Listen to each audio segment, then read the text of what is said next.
Red Flags Rising is not legal advice, nor is it legal advertising. The views expressed in Red Flags Rising are solely our own. Enjoy.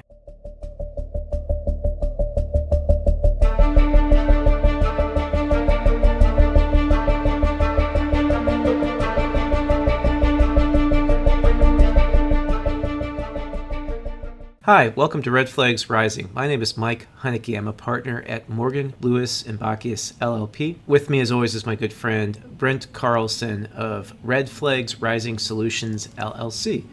Brent, welcome, and how are you doing today? Excellent. Thanks, Mike. Glad to be here as always. Today is Friday, October 3rd, just around 1:30 p.m. U.S. Eastern Time. So, Brent, there was a flurry of news, including our latest podcast episode around the affiliates rule, or more commonly known as maybe the 50% rule that was issued by the Bureau of Industry and Security Monday morning. Now that the dust has maybe somewhat settled, although probably still a fair amount of it is up in the air, we thought it would be helpful and valuable to our listeners if we talked about the aftermath of the affiliates rule based on all of the attention and the commentary that we have seen. Are we seeing some misperceptions out there? What would be the consequence of applying those misperceptions or basing your expectations and your calculation of risk around those misperceptions? If you're an in-house trade compliance professional and you're getting asked from your immediate supervisors, maybe all the way up to the C-suite and the board, what is this and what does it change about what we do and how we do it? We wanted to conclude with some concrete guidance around how to answer that question. So we will start with some of the misperceptions and then go into that concrete guidance before the ever-popular, backed by ever-increasing popular demand, managing up with Brent, where he has a special message today. It's also important just to level set the conversation. Our point here in this is that, look, there's just a lot of stuff swirling around the new rule. A lot of folks saying, oh, it's this, it's that, it's going to do that, it's going to do this, it's going to make you have to do this or that. But the thing at the end of the day is it's important to cut through all that and understand what is the way in which companies, their leadership teams, the legal and compliance teams can make an informed decision and find that right path forward in a thoughtful and strategic way. The point in this discussion is just that, to help everyone find the right path forward. So why don't we jump into these misperceptions that we've been seeing. Misperception number one that we see, the new BIS 50% rule, or the affiliates rule as it's properly called, is just like the OFAC one. Mike, you've talked about how the OFAC 50% rule was designed and had a very different intent behind it than the new BIS affiliates rule. Why don't we unpack that a little bit? It's dangerous to assume that they're going to be exactly the same.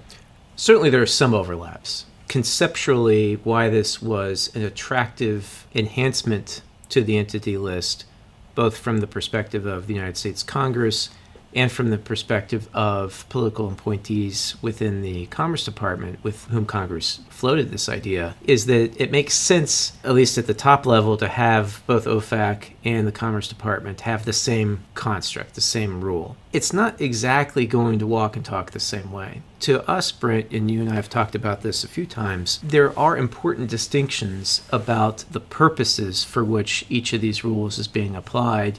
For example, when you're talking about sanctions programs, U.S. economic sanctions, those target individuals or individual companies, and the idea is to change behavior. The purpose is to change the behavior of those designated persons or entities. If they change behavior, then they can be delisted. In that context, the focus is on them and making their lives difficult. And then there's a question usually about legal entities in which they have an ownership interest. What happens there? That's where the OFAC 50% rule, quote unquote, comes in. Say, for example, an oligarch is designated, he's sanctioned. If he owns 50% or more of a legal entity, that legal entity is now also sanctioned. So in that context, you're encouraging the person to change their behaviors or to sell their controlling interest in that company. When you talk about export controls, we're not talking necessarily about particular people. We're talking about goods, technology, or services that either just being able to be used by certain persons would be against the national security interests of the United States, or the items themselves could have a use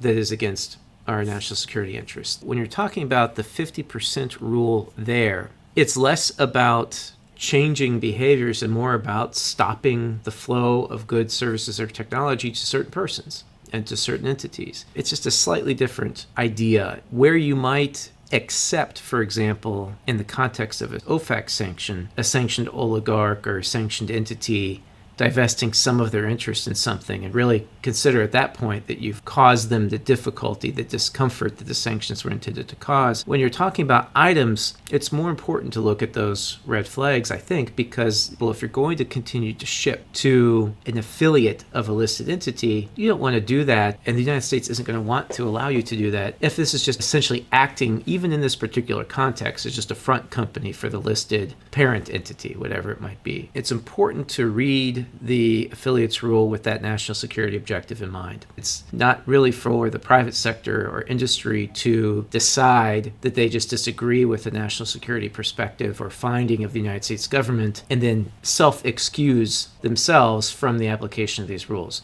Certainly you can debate the national security findings and the objectives, but for the purpose of looking at export controls and trying to ascertain how to comply with them, you have to take that as a given. You make some good points there, Mike. One thing I thought was really interesting is the discussion that we've had over the OFAC 50% rule being designed to push sanctioned individuals to divest assets. Taking that construct over to the BIS affiliates rule, it has that same motivational factor to go below that 50%. At a certain level, people assume, oh, well, I can go below that 50% threshold, and then that's going to be okay because the 50% rule is pushing me down into that. This is where it's important to recognize that BIS's affiliates rule is very different from the OFAC 50% rule. Ironically, they're generating the same type of behavior. On the OFAC side, you're incentivizing an oligarch to divest of assets, to go below that 50%. For the BIS affiliates rule, that's pushing people to think, oh, well, I can go below that 50% threshold and do business with a subsidiary or affiliate that's below that threshold, and that would be okay. It's not. I think that's very important to recognize in this. If somebody's just thinking that, oh, this is a 50% threshold and below that cutoff, I can just go run and gun and everything's just fine, that is a recipe for disaster. That's something that I think folks should keep in mind. In the BIS affiliates rule itself is a clear reference to control as well, in that even for subsidiaries and affiliates of entity listed companies that have minority shares below that 50%, that and other indicia of control are still considered a red flag. It's very important to recognize that phrase in the affiliates rule because in our business, red flag is a loaded term. The other thing is that there's two different things that we're talking about when you have the affiliates rule applying to subsidiaries 50% or more owned by an entity-listed company and control. There are two separate issues here. One is that you've got that automatic extension of the entity list designation to those subsidiaries. That's a no-brainer. But it's also a separate issue in terms of that control, because then again, the affiliates rule that BIS put out on Monday, it says that indicia of control are a red flag. And a red flag is a loaded term. So it means you're not completely scot-free here. You still have to do your due diligence and mitigate any of those red flags before proceeding with the transaction. I think it's important not to get caught up, again, in this misperception of that 50% rule being just like the OFAC one. There is some overlap, but how they work in practice and how compliance teams should be thinking about this in terms of compliance and mitigating enforcement risk, it's totally different. On this point, Brent, an even better analog here is the Foreign Corrupt Practices Act. That's where the full definition of knowledge also exists and has been really the fulcrum for an enforcement wave over the last 2 decades. Think about what you would tell people to manage their risks and to avoid really getting afoul of the FCPA when you're talking about how to comply with the affiliates rule. Certainly don't let anyone in your company maintain the false assumption or misperception that there's some kind of easy workaround that somehow satisfies the national security objectives. Shifting business to a new 49% or below affiliate, as you just explained, might not trigger then the automatic application of the entity list to that affiliate. But as BIS has warned in the language at the beginning of the new rule, that's still a red flag. If you're going to do that, you want to be able to point to documented reasons and decision-making in case BIS asks you questions about, well, how on earth could you be comfortable with this? So if you look back at the July 10th, 2024 guidance that BIS issued, they talk about, look, we expect you to do risk-based due diligence. If you proceed with the transaction, we expect you to document how you did risk-based diligence and who made the decision and how to go ahead and ship something. If you couldn't really get something below that high probability threshold, then apply for a license. There's a lot more parallels to that and to the FCPA than to the OFAC 50% rule in terms of how this walks and talks. Brent, what's the next misperception that we wanted to cover today? One thing that we've been seeing a lot of folks talk about is that the new rule brings significant new compliance burdens on companies with a whole lot more heavy lifting for the compliance teams. I think it's actually like, well, wait a minute. At a certain level, the government's going to be asking the question for companies on their KYC or Know Your Customer screening, well, what have you been doing all along already? Shouldn't you have been looking at your customers already? How come you don't know the profile of them already? So in a certain sense, it shouldn't be a big ramp up. The other thing, you make this great point where in one sense, that automatic designation actually makes it easier in the sense for companies because that's an already must apply for license scenario. That's already a must apply for license customer. So that sort of takes that guesswork out of it. There is some work to be done, but a lot of it should have been happening already. And if the compliance program needs to be enhanced, you can take it in thoughtful, strategic, and incremental steps forward. Mike, there was a recent GIR article where you made a really good point in that this new affiliates rule encourages companies to adopt a risk-based compliance program. And that's good news for companies. That's good news for exporters because, again, you can focus on where the risks are. You're not being forced to look under every rock, and nobody should have to do that, but it's risk-based. And so it's going to be tailored and focused. Brent, this is the concept we've been talking about for years now, where high probability enforcement invites the government to deploy a particular enforcement playbook to its advantage, but it also invites, for companies who want to lean into this, a corollary, a corresponding compliance playbook that allows them to focus on high probability risk. This idea that this is shifting the responsibility from the government to the private sector is probably something the government will disagree with. I'm not taking a position or the other. Look, the reality is now there are going to be more questions that the private sector trade compliance teams have to deal with, have to face, at least until there's some catching up done on which entities are actually 50% or own more or otherwise carry red flags, indicating that the government would take the view you should have gotten a license to ship. If you look in the Export Administration regulations at a basically decision tree that the government has already put in there, and you follow that, it's not super user-friendly because it's all references to particular CFR, Code of Federal Regulation provisions, but we'll link to it in the show notes, and maybe we can work together, Brent, on doing a plain English version of this for people that we can share on LinkedIn. If you start at the top, you're supposed to look for end-use and end-user provisions, and you're supposed to do due diligence. The government could take the perspective, if you were arguing with them about this, that, well, you're supposed to start with due diligence. What does the entity list do? It actually does a lot of that for you. Now, hopefully they don't say you're welcome to your face in a meeting, but from their perspective, I think they're looking at that and saying, we are removing the need that you otherwise would have to do risk-based due diligence for things that are listed. And good news, now we're removing that need for even more as a just automatic decision that we're taking as the government. I think there's also a risk that the more that someone might complain about this, the more the government might come back to them and say, wait a second, why is this a big problem for you now? What were you doing previously regarding purchasers, parties to transactions who were owned to some degree by listed entities?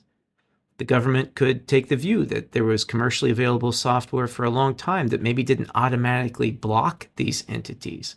But if you had other reason, for example, to do periodic risk-based due diligence, maybe because of the type of thing you were selling, maybe because of who you were worried about it might be going to, this is something you might already have been able to find if you were looking at it. Going back to what we were just saying about the different purposes of the OFAC list versus the entity list, if the real national security concern is that the United States doesn't want an item going to a certain person or to be used in a certain way, the government could take the view, well, do we really think, and did you really think that selling the same item, maybe to take an extreme example, let's just say hypothetically, it was same item, same quantity, same configuration, same specs, same markings. Did you really think that selling that to a newly created subsidiary in a third country didn't carry some type of risk or even a high probability risk that it would ultimately be going on to the parent? The inchoate provisions of the EAR existed for some time and well before this new rule, obviously. Aiding and abetting, conspiring, evasion, acting with knowledge, all of those things have always been there for a long time. The government has been clear for a long time. The entity list is not the end of the EAR in and of itself. Even in the new rule announced Monday, there's a warning in there that the rest of the EAR still apply and have to be complied with. It's very possible that one could protest too much with Shakespearean consequences. Beware of poking the bear too much and then prompting questions back on you that maybe the government will think you should have been anticipating years ago, but obviously you weren't, or you wouldn't have been asking those questions now. You wouldn't be alone in that situation, but it may be time to just quietly migrate to adapting to this new environment rather than fighting about it. That's a great point, especially during this comment period that's open. Think very thoughtfully and strategically about how you want to do that, if at all. Public comment is public comment. And if there's something in the public comment that causes the government to ask questions about prior conduct, that's fair game. So that's something important to keep in mind as you're evaluating, do we engage in an aggressive way in the public comment process? And what do we say in the public comment process about what has changed for us in this new environment, which the government might not think is a new environment. Brent, let's move on to another misperception, and it's a counterintuitive one. Typically, when you do any kind of white-collar investigation, there is no substitute for being in person on the ground. If you're talking with someone about a sensitive matter, and you and I both lived this through decades of FCPA compliance and investigations work, people are not going to tell you over Teams or over Google or over even the telephone in many countries that their fearless leader accepted a bribe, for example, in the context of the FCPA, right? There's a very good instinct and a very well-intentioned instinct of needing to have people in the ground. Certainly, indisputably, you need to have people who speak the language and who know the culture of wherever the end use or end user might have been. We saw from the large enforcement action on July 28th, for example, that local employees were using the correct Chinese characters for a customer that by its own name raised red flags. But then we're using in English a somewhat vanilla, not entirely transparent acronym that seemed okay. We have seen a lot of the discussion around this rule and the talk of the additional burden it will be imposed focus on, well, now you're going to have to go do on the ground, boots on the ground, human intelligence gathering in countries where a controlled item supposedly went or where a listed customer might be. The problem is that in a world of increasing geopolitical insecurity, we have already seen instances where in a different but very adjacent context, one government is telling its companies and people subject to its laws that they cannot rely upon the audits or investigations conducted on the ground inside another country because one government believes that in the other country, people trying to do that work are being coerced or bullied or manipulated. That's going to proliferate. There's already similar restrictions going the other direction. There are going to be other countries that do this to each other. You're going to be in a situation where, sure, it would be nice if you had boots on the ground, but if they were able to operate freely and if they were able to report out freely without risk to themselves or frankly to your company. So, Brent, what's your reaction to all of this? What is a way to think about finding a least worst solution to that problem? 才艺方面杀得很. It's wishful thinking to assume that the old ways of doing things are going to be carried forward. The world has changed. The environment has changed for doing this. But the good news is that there are new tools and techniques that can help companies and their compliance teams do things more efficiently and effectively. Look, you're already sitting on tons of data internally within the company. Use that. And then there's been a proliferation of open source information as well, to which the government also has access. Triangulate between that. And in this era of high probability enforcement, that's going to be the key information that you're going to need to assemble, assess, and make decisions. Basically, you have to find circumstantial evidence that at least you have control over and that you trust, from which you can infer a likelihood or not of what was happening in the country where you can't rely on the data. Brent, let's move on to another misperception about how and when the rules might be enforced.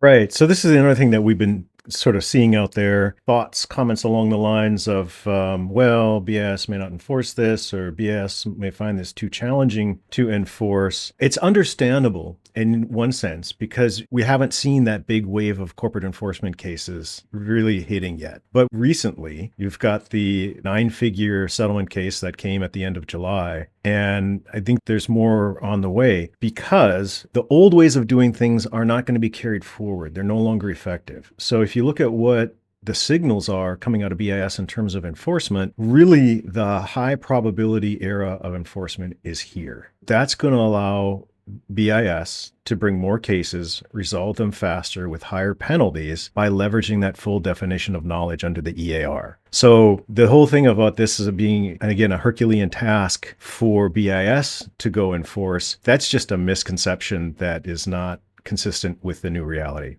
A good reference point that drives this home in my mind, Brent, are the recent arrests of 2 individuals in Los Angeles that we've talked about on an earlier episode. Yes, in that case, the BIS agents did a lot of work to really track down shipments and items, and even went, for example, to Malaysia in that particular case. But a lot of the evidence that they relied upon was sitting in front of everyone's faces here in the United States. In this world where BIS is looking at the full definition of knowledge, as it has been written since 1996, and they're looking at every option they have under that definition, they do not need to prove up actual knowledge where knowledge is an element. Now, some of you listening may say, well, wait a second, Mike. I read the BIS FAQs and the guidance, and I see that this is a strict liability offense. What are you talking about?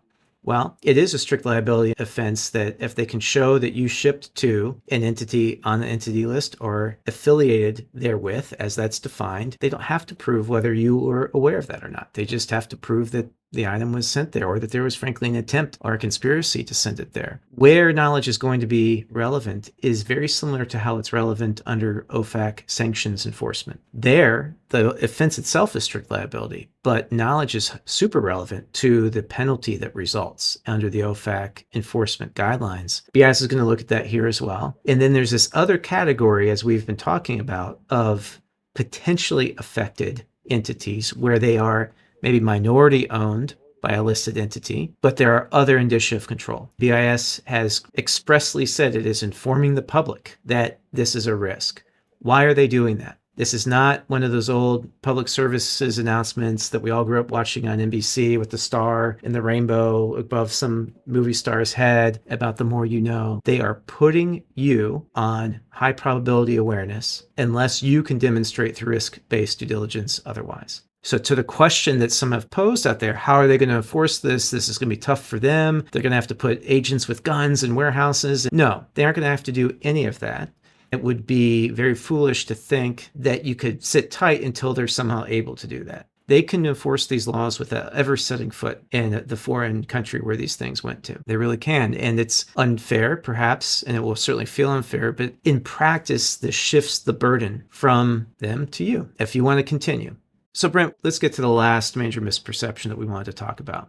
Throughout the podcast so far, we've talked about knowledge and where and how it and control are still relevant, even under this otherwise strict liability rule. It's important to think about knowledge in the correct way and what knowledge is really doing here. It would be a mistake to complain about this rule as having taken away a defense of no knowledge that you thought you had before. Yes, in some sense, where something turns on knowledge, anything turns on knowledge. The absence of knowledge is then your defense to that, if you really had the absence of it. But it's not because this is like now suddenly strict liability that you can't make that defense. It's just that the way the export controls are written and the way that they're being enforced, if you think of knowledge incorrectly as only being actual knowledge, then you might still think of it that way. You might think of, oh, great, they have to show actual knowledge. My absence of actual knowledge was a defense.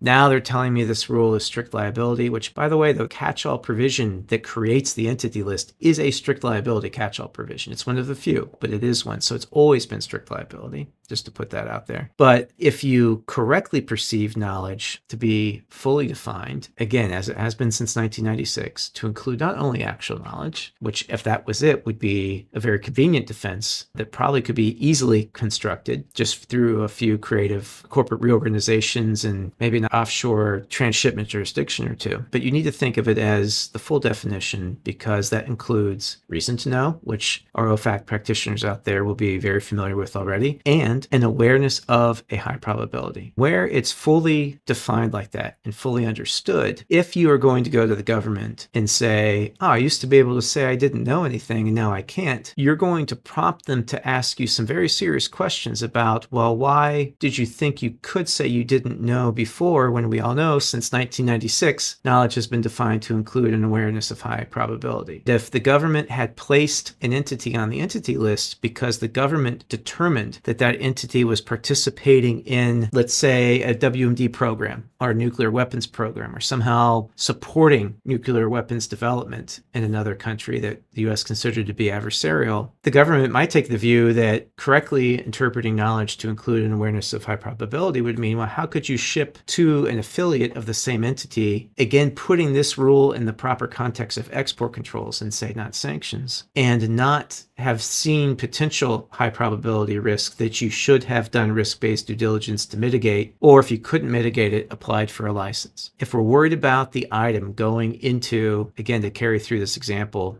nuclear weapons program, even if it's a paperclip, for example, to which those catch-alls would still apply. If it's a 50% affiliate, if it's a 5% affiliate, if there's just common shareholding, common management, the government might take the view that that was a high probability risk, that the item, which is what we really care about in the world of export controls, is just going to be diverted up to the parent. Again, it's another one of these misperceptions where if people start getting into the public comments or lobbying the government or in front of the government complaining that they don't have this actual knowledge defense anymore, the government's going to say, well, what about the other two definitions of knowledge, which were equally applicable since 1996? This rule doesn't change that. It didn't change that obligation to look at risk.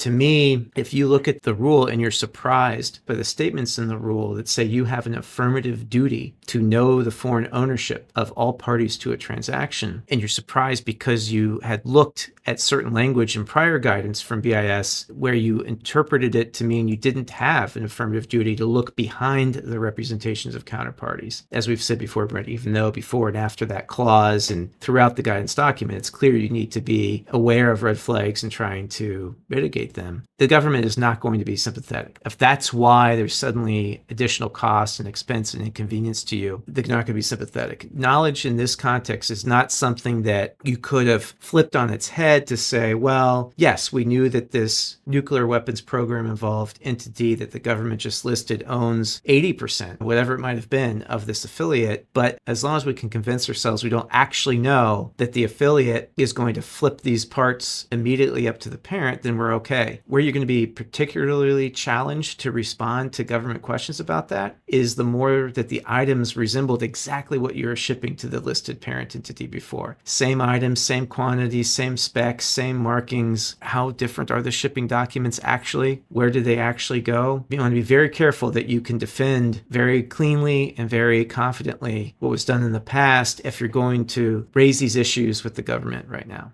Absolutely, Mike. New situations, new challenges require new solutions. So you have to think carefully about this because, again, the government has been giving signals that high probability enforcement is here. Be very careful in your engagements and communications. Brent, that's a great transition to the other thing we previewed at the beginning that we wanted to tee up for people that we thought would be helpful. Let's say you're in a situation where under the affiliates rule, you're either in a position where you're going to help a party to a transaction petition to not be impacted by this rule, and there's a process for that, or to otherwise apply for a license. Maybe there's a customer that is important enough to your business and your colleagues that they are willing to go through the expense and effort to try to apply for a license to ship to it.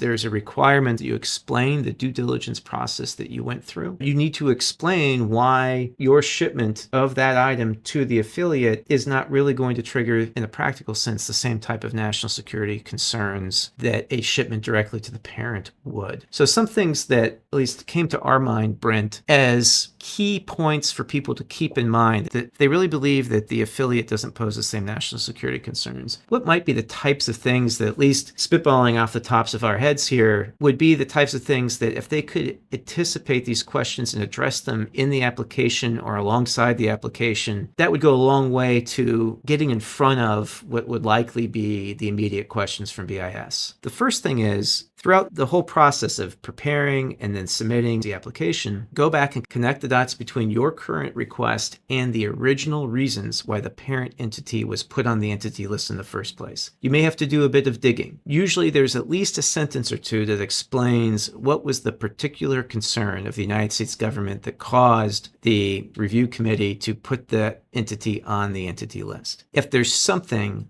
about the affiliate, maybe about its other owners, maybe about the business that it does, maybe about the location it's in, that very credibly would distinguish the affiliate from the activities that cause those concerns, you should highlight that and highlight that often, because that, I think, would be a very compelling point to make if you were applying for a license. The other thing that comes to mind for me, Brent, in describing the due diligence, it is never going to be enough that you got 1, 2, or dozens of end-use certificates or enhanced end-use certificates. This goes back to the point we were raising about the misperception that there's value in having on-the-ground investigative work done in all cases here. If something's on the entity list and you're trying to ship to an affiliate, presume that the government is going to be inherently highly skeptical of any self-certifications that either the party that you're trying to ship to or the listed owner might be making. And they'll, of course, make whatever ones you need. And they could all be true, but they're not going to tip the needle in my or your expectation. Anything else, Brent, that comes to mind? If someone's asked, hey, we have to be able to ship to this affiliate, what do we need to have in our file, in our application, in our argumentation to BIS to make this have the best chance of success? I like the thoughts that you put out, Mike, where basically you make the case that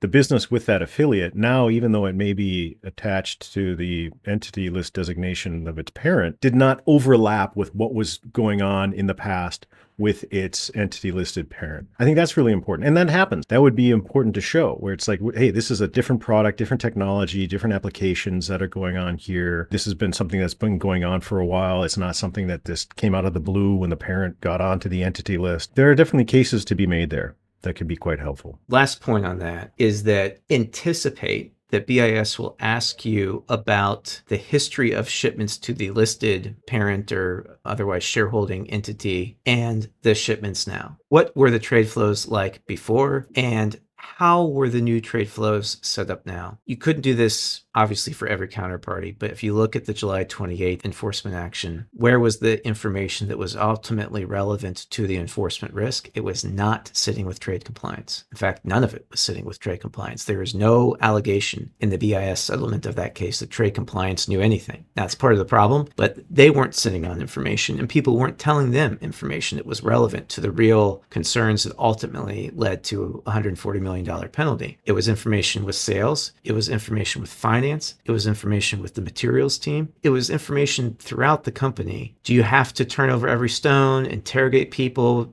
pull millions of emails? No. But before you make that application, it would be a very good idea to check with your sales colleagues, check with your logistics companies. Does the information that they have match your understanding of the facts? If it does, highlight that in some way when you reach out and apply for the license, because you will be cutting off a concern that might be raised later, and at least anticipate it. It's a much stronger application if you can say, by the way, the information I'm telling you is entirely consistent with the information in Salesforce or whatever program your sales team uses, and it's consistent with the shipping records. And by the way, all this makes sense because of XYZ reasons. That's the type of application that I think will have the greatest chance of success. Obviously, we can't guarantee outcomes, and much of what's actually allowed and authorized will depend on myriad geopolitical factors outside of all of our control. But that's an appropriate way to frame what would the ideal application look like. That's a path to follow. Thinking about an application that way and having that constructive discussion with your stakeholders and your colleagues is really, in our view, the best path forward.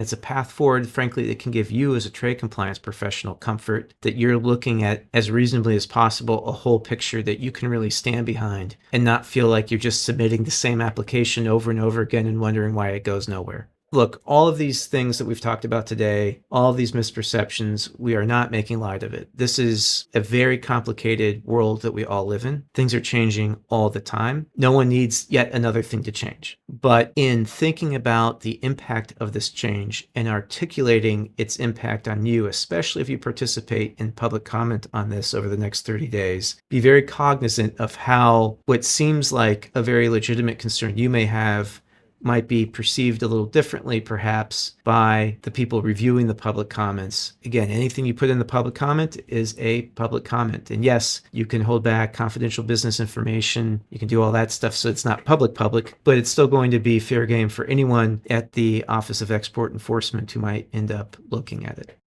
Well, Brent, I think that brings us to a very important and special managing up where I think you have a bit of self-criticism you would like to share with everyone. Self-criticism.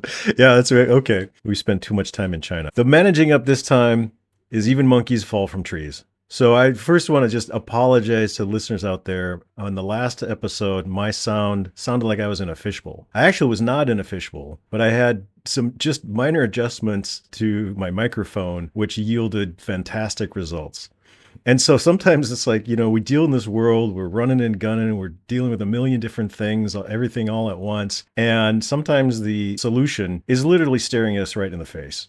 So, just keep in mind, we may think everything's running along, humming all real well. But yes, indeed, even monkeys fall from trees. Take some of this in. Think about it. Think thoughtfully and strategically as we move forward on this. And look, we're all in this together. We're all here to help. And sometimes it just takes a little bit of adjustment, turning of the knob, and there you go. We've recalibrated the system to the right conditions of the time. Brent, there's an ancient podcaster saying, speak into the right into the microphone. It's also applicable here, but also I think relevant to this affiliates rule, this 50% rule. Many of the misperceptions that you and I have seen and commented on just in the few days that the rule has been in effect essentially are looking at it in the wrong way, maybe through the wrong end of the telescope is another way to think about it. Thinking about it, how it might be perceived by the government and might be perceived differently than how it maybe commonly be perceived by industry is important. It's important to do that in a thoughtful, strategic, and measured manner with actions appropriate to the situation at hand. Well, Brent, that concludes this episode of Red Flags Rising. As always, be well. Thanks, Mike. Be well. And to everyone else out there, be well.